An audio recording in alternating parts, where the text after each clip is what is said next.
Bismillah, alhamdulillah, wassalatu wassalamu ala rasulillah. Rumah ini merupakan kebutuhan pokok ya.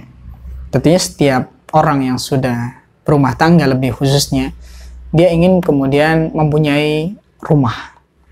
Kemudian zaman ini kemudahan-kemudahan itu banyak sekali ya. Ada yang tadi model KPR ya, ataupun model-model yang lainnya. Ikhwatul iman, asalnya KPR atau sebenarnya bisa dibahasakan adalah kita mengkredit ya daripada beli rumah.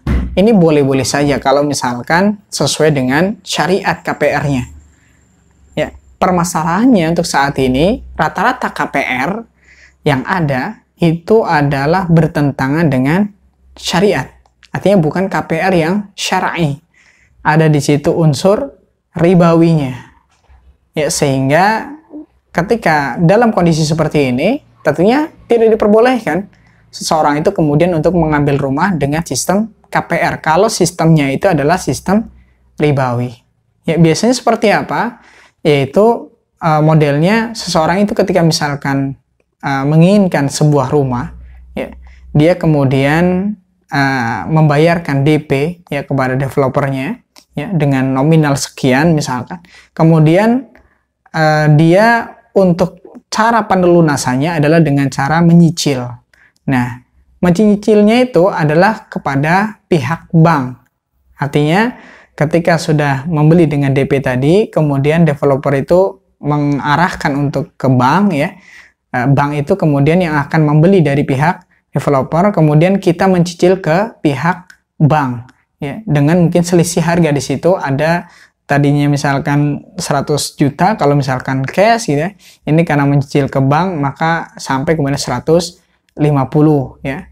Maka kemudian setelah itu disyaratkan juga ketika terjadi keterlambatan nanti ada denda.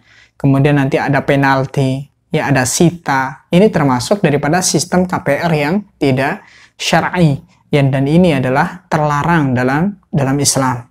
Ya, mending jadi kontraktor ya. Artinya suka ngontrak ya, meskipun belum punya rumah. Kalau misalkan dengan sistem seperti tadi, ya maka khawatir kita terjatuh ke dalam dosa besar, yaitu apa? Riba. Ya, ini termasuk dosa besar. Ya, jangan diremehkan riba ini.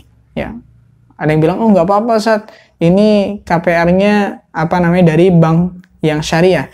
Ya, mau bank syariah, mau namanya apapun itu, kalau sistemnya itu tidak syar'i, maka tidak kita katakan syar'i. Ya, kalau sistemnya tidak syar'i. Ya, lantas bagaimana solusinya?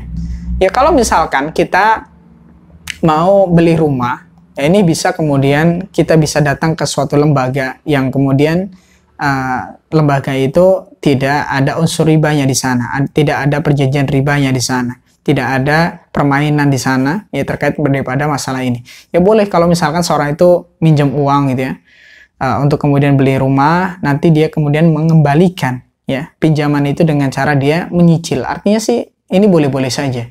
Ya, tapi kalau misalkan dengan sistem tadi ya rata-rata di bank itu adalah sistem ribawi. Maka ini sepatutnya seorang muslim itu untuk meninggalkannya. Ya, jangan kemudian karena gengsi ya belum punya rumah kemudian dia paksakan untuk minjem ke bank ya, berakar dengan bank sehingga kemudian dia terjerat dengan riba. Sehingga apa? Itulah awal kehancuran dirinya. Tinggal tunggu kehancuran. Orang yang kemudian terjerat dalam riba, dia tidak bertobat kepada Allah Subhanahu wa taala, Allah yang akan hancurkan. Ini janji Allah. Ya, orang yang bergelut dalam riba, Allah akan hancurkan daripada hidupnya. Maka ikhwatul iman, jangan kita menginginkan ya kenikmatan yang sesaat ya, kepopuleran ataupun kebaikan saat, tapi kemudian kesusahan setelahnya. Ini naudzubillah min dzalik. Ya, wallahu taala a'lam bishawab.